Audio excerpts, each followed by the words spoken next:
Hi friends, welcome back to Pujarish YouTube channel. ಎಲ್ಲರೂ ಹೇಗಿದ್ದೀರಾ? ಚೆನ್ನಾಗಿದ್ದೀರಾ ಅಂತ ಭಾವಿಸ್ತೀನಿ. ಅದಕ್ಕೂ ಮುಂಚೆ ನನ್ನ ಚಾನಲ್ಗೆ ಯಾರೇ ಸಬ್ಸ್ಕ್ರೈಬ್ ಮಾಡಿಲ್ಲ, ಸಬ್ಸ್ಕ್ರೈಬ್ ಮಾಡಿಕೊಂಡು ವೀಡಿಯೋಸ್ನ ನೋಡಿ, ಕೊನೆವರೆಗೂ ನೋಡಿ, ಸ್ಕಿಪ್ ಮಾಡಿ ನೋಡಬೇಡಿ.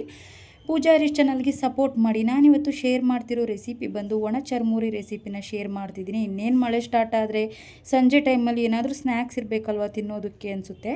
ಸೊ ಅದಕ್ಕೋಸ್ಕರ ನಾನು ಇಲ್ಲಿ ಎಲ್ಲ ಏನೇನು ಪದಾರ್ಥ ಬೇಕು ಅಂತ ರೆಡಿ ಮಾಡಿ ಇಟ್ಕೊಂಡಿದ್ದೀನಿ. ನಾನಿಲ್ಲಿ ಆಲ್ರೆಡಿ ಒಂದು ದೊಡ್ಡ ಕುಕ್ಕರ್ ತೊಗೊಂಡಿದ್ದೀನಿ. ಏಕೆಂದರೆ ಮಂದವಾಗಿರುತ್ತೆ, ಬಾಣಲಿ ಆದರೆ ಬೇಗ ಸ್ಟೀಲ್ ಅಲ್ವಾ, ಕಾಯ್ದುಬಿಟ್ಟು ಒತ್ತು ಬಿಡುತ್ತೆ ಅಂತ. ಅಂದರೆ ಏನಾದರೂ ಮೆಣಸಿನ್ಕಾಯಿ ಆಗಲಿ ಬೆಳ್ಳುಳ್ಳಿ ಆಗಲಿ ಒತ್ತಿದ್ರೆ ಅದು ಫ್ಲೇವರೇ ಚೇಂಜ್ ಆಗಿಬಿಡುತ್ತೆ. ಅದಕ್ಕೋಸ್ಕರ ಮಂದವಾಗಿರೋದಕ್ಕೆ ಕುಕ್ಕರ್ನ ಬಳಸ್ತಿದ್ದೀನಿ. ನಾನಿಲ್ಲಿ ಎಣ್ಣೆನ ಸೇರಿಸಿದ್ದೀನಿ, ಒಂದು 5-6 ಚಮಚದಷ್ಟು. ಫಸ್ಟ್ ನಾವಿಲ್ಲಿ ಕಡಲೆ ಬೀಜನ ನೀಟಾಗಿ ಫ್ರೈ ಮಾಡ್ಕೋಬೇಕು. ಫಸ್ಟೇ ಎಲ್ಲದು ಒಂದಾದ್ಮೇಲೆ ಒಂದು ಸೇರಿಸ್ತಾ ಹೋದರೆ ಅಷ್ಟು ಕ್ರಿಸ್ಪಿಯಾಗಿರೋದಿಲ್ಲ ಅಂತ. ಅದಕ್ಕೋಸ್ಕರ 1-2 ನಿಮಿಷನಾದರೂ ಕಡಲೆ ಬೀಜನ ಚೆನ್ನಾಗಿ ಫ್ರೈ ಮಾಡ್ಕೊಳ್ಳೋಣ. ನಾನಿಲ್ಲಿ ಕಡಲೆನ ಸೇರಿಸ್ತಿಲ್ಲ, ಅಂದರೆ ಅಷ್ಟು ಟೇಸ್ಟ್ ಬರೋದಿಲ್ಲ. ಕಡಲೆ ಬೀಜನೇ ಒಂದು ಹಿಡಿಯಷ್ಟು ಜಾಸ್ತಿ ಹಾಕಿದ್ರೆ ಚೆನ್ನಾಗಿರುತ್ತೆ. ನೋಡಿ, ಆಲ್ರೆಡಿ ಕಡಲೆ ಬೀಜ ಫ್ರೈ ಆಗಿದೆ.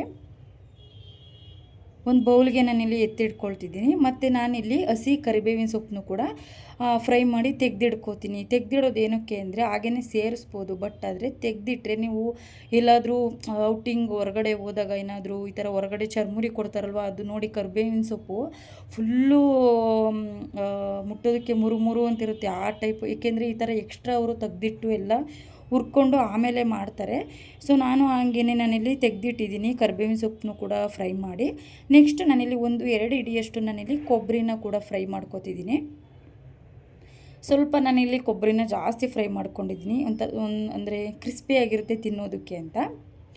ಅದನ್ನು ಕೂಡ ತೆಗೆದಿಟ್ಟು ಕೊಬ್ಬರಿನೂ ಕೂಡ ಹುರಿದು ನಾನಿಲ್ಲಿ ನೆಕ್ಸ್ಟು 1 ಚಮಚದಷ್ಟು ನಾನಿಲ್ಲಿ ಸಾಸಿವೆ ಜೀರಿಗೆನೂ ಕೂಡ ಸೇರಿಸ್ತಿದ್ದೀನಿ. ಸೇರಿಸಿದ ನಂತರ ನಾನಿಲ್ಲಿ ಒಂದು 4-5 ಒಣಮೆಣಸಿನ್ಕಾಯಿನ ಸೇರಿಸ್ತಿದ್ದೀನಿ. ಒಣಮೆಣಸಿನ್ಕಾಯಿ ಹಾಕೋದು ಬೇಡ ಅಂದರೂ ಕೂಡ ನಾವು ಚಿಲ್ಲಿ ಪೌಡರ್ನ ಸೇರಿಸ್ಕೋಬೋದು. ಒಣಮೆಣಸಿನ್ಕಾಯಿ ಬೇಡ ಅಂತಂದರೆ ಸ್ಕಿಪ್ ಮಾಡೋದಿದ್ರೆ ಮಾಡ್ಬೋದು. ನಾನಿಲ್ಲಿ ಖಾರ ಜಾಸ್ತಿ ಬೇಕು ನಮಗೆ ಅಂತ ನಾನು ಎರಡೂ ಸೇರಿಸ್ತಿದ್ದೀನಿ. ನೆಕ್ಸ್ಟ್ ನಾನಿಲ್ಲಿ ಜಜ್ಜಿ ಇಟ್ಕೊಂಡಿರುವಂಥ ನಾನಿಲ್ಲಿ ಬೆಳ್ಳುಳ್ಳಿನೂ ಕೂಡ ಸೇರಿಸ್ಕೊತಿದ್ದೀನಿ. ಬೆಳ್ಳುಳ್ಳಿ ನಿಮಗೆ ಗೊತ್ತಲ್ವ, ಜಾಸ್ತಿ ಹಾಕಿದಷ್ಟು ಟೇಸ್ಟು ತುಂಬ ಚೆನ್ನಾಗಿರುತ್ತೆ. ತಿನ್ನಬೇಕಾದ್ರೆ ಬೆಳ್ಳುಳ್ಳಿ ಹಾಗೇ ಸಿಗ್ತಾಯಿದ್ರೆ ಇನ್ನೂ ತಿನ್ನಬೇಕು ಅಂತ ಅನಿಸುತ್ತೆ, ಅಷ್ಟು ಚೆನ್ನಾಗಿರುತ್ತೆ. ನಾವು ಇವತ್ತೇನಾದರೂ ಚರ್ಮುರಿ ಮಾಡಿಟ್ಟು ಇವತ್ತು ತಿನ್ನೋದಕ್ಕಿಂತ ನೆಕ್ಸ್ಟ್ ಡೇ ತಿನ್ನೋದಕ್ಕೆ ತುಂಬ ಟೇಸ್ಟ್ ಚೆನ್ನಾಗಿರುತ್ತೆ. ನೋಡಿ, ಆಲ್ರೆಡಿ ಬೆಳ್ಳುಳ್ಳಿನೂ ಕೂಡ ಬೆಂದಿದೆ. ನಾನು ಬೆಳ್ಳುಳ್ಳಿ ಬೆಂದಮೇಲೆ 1 ಸ್ಪೂನ್ ಉಪ್ಪು ಸೇರಿಸಿದ್ದೀನಿ. ನೆಕ್ಸ್ಟ್ ನಾನಿಲ್ಲಿ 1 ಚಿಟಿಕೆಯಷ್ಟು ಅರಿಶಿನ ಸೇರಿಸಿ 1/4 ಚಮಚದಷ್ಟು ನಾನಿಲ್ಲಿ ಚಿಲ್ಲಿ ಪೌಡರ್ನ ಸೇರಿಸಿದ್ದೀನಿ, ಖಾರದ ಪುಡಿನ.